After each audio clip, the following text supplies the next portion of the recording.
Our seated shoulder presses are a strength move for those shoulders, so that lateral and front of the head of that shoulder primarily. It's also a stabilization move for our core and our hip flexors as well. Set up for this, we're going to come down into a seated position. I'm going to bend my legs at about a 90 degrees here, kind of have my heels resting on the floor. You're welcome to sit crisscross, however you feel comfortable sitting down on the floor. But we want to make sure our posture is good. That back is staying nice and straight. I'm not kind of hunched on over like this throughout that movement. I'm nice and straight on up, keeping my core engaged. I'm going to bring those dumbbells up to the shoulders.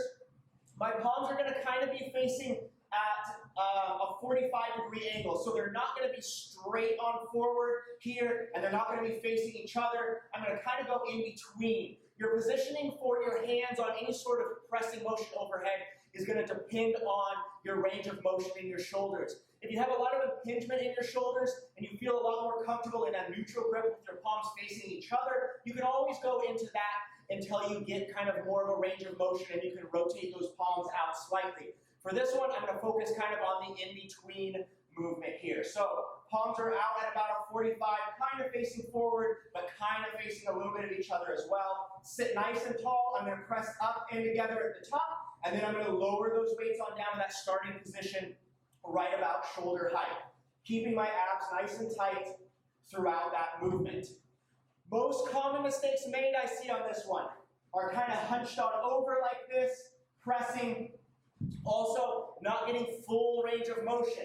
So instead, I see people kind of pressing up like this and back down, or they're pressing all the way up and they're only coming down just slightly.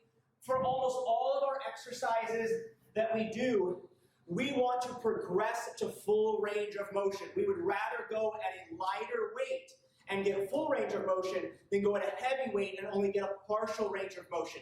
This is because we want to create functional fitness. We want to create strength throughout that whole range of motion to minimize our risks of injury and maximize our ability to be able to perform different movements and stuff in our day-to-day life.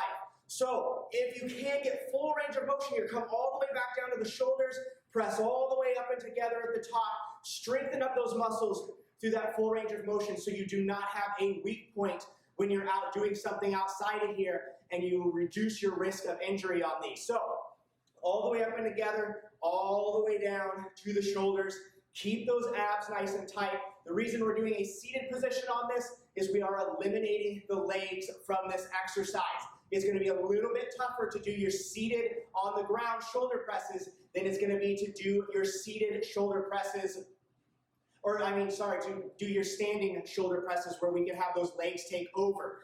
Your seated presses can also be done on a chair, on a bench, anything else to where you're in that seated position, taking those legs out of it.